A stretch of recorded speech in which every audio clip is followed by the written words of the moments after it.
Paano kung gumawa ng Squid Game Season 2 Filipino version? Sa akin lang to kung hindi kayo agree, then hindi. By the way, kung magkakas naman kayo ng isang Filipino version, wag yung kamuka. Yung kaya namang mapantayan yung acting skills.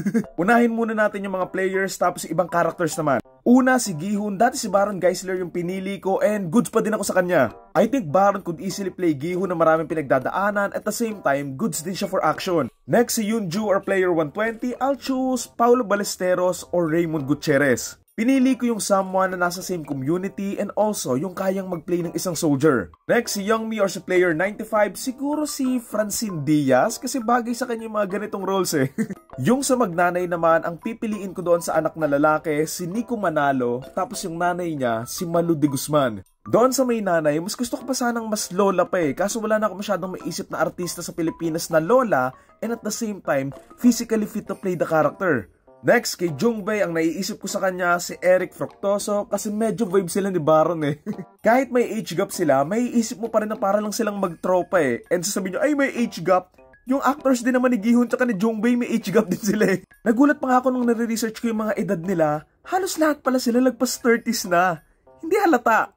Dito naman sa babaeng loka-loka si player 44, ang pinili ko yung medyo mukhang masungit tsaka mataray. So ang pinili ko ay si Carmi Martin or si Maria Isabel Lopez. Ngayon naman doon sa may buntes, ang pinili ko ay si AC Bonifacio and doon naman sa partner niya si Harvey Bautista. I think AC could play yung inaalaga ang character and with Harvey naman yung tahimik and seryoso na medyo siga. Next kay Gyungsuk, player 246, ang pinili ko dito ay si Carl Medina. Tapos yung guard na nagpaprotekta sa kanya na nakamascot, siguro si Janela Salvador. Next kay Minsu, player 125, duwag na mahiyain, siguro bagay dito si Saijan Haranilla kasi parang quiet or shy type din yung mostly ng characters niya Next kay Deo, player 388, yung natakot na pinakuha ng magazine, siguro pipiliin ko sa kanya si Wilbert Ross. I could see him playing yung paastig-astig muna, tapos yung takot na Deo. Ang fan favorite naman gustong buhayan ng karamihan na si Semi, player 380, ang una talagang naiisip ko sa kanya, si Kylie Padilla. And with that kind of hair,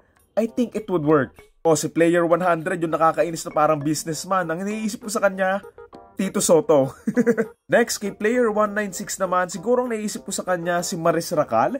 Yung way lang siguro ng paggalaw niya doon sa first few scenes niya, it remind me of yung mga usual characters ni Maris. Next, kay Namgyu, player 124 na tropa nga ni Thanos, ang pipiliin ko sa kanya si Martin Del Rosario kasi parang kaya niyang mag-play ng bully-bully Tapos kay Thanos, medyo nahirapan ako kasi naganap ako ng artista sa Pilipinas na merong history as a singer-artist and also same aura din. So ang napili ko, si Mark Heras. I think medyo wild lang si Top and medyo mas tahimik si Mark Heras pero I think he could fit this role Ngayong tapos na tayo sa mga players, sa last few important characters naman tayo. Starting with frontman, same as before, kay John Lloyd pa rin ako. Kasi feeling ko, kaya niyang mag-act ng inosente na may tagong kulo. Para naman kay Junho, yung kapatid ni frontman, same din as before, I'll stick with Khalil Ramos and Joshua Garcia. Siyempre kay recruiter Gong Yu, hindi yan mawawala. Ang pipiliin ko, si Dieter Ocampo or Marvin Agustin. Dieter kasi he's got the height, the build, and the charisma. And Marvin naman, kasi nga, yung funny and charming side ni Gong Yu. Eto last two, yung dalawang nakahanap kay recruiter Gong Yu, si Mr. Kim and si Wusok. Ang pipiliin ko kay Mr. Kim ay si Eric Kison,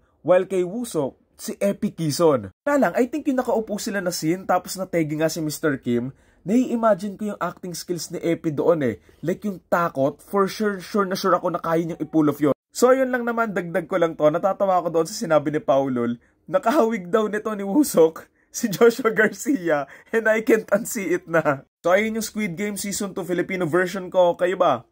Sino yung agree kayo or hindi? Yung hindi ka mukha acting skills pag-uusapan natin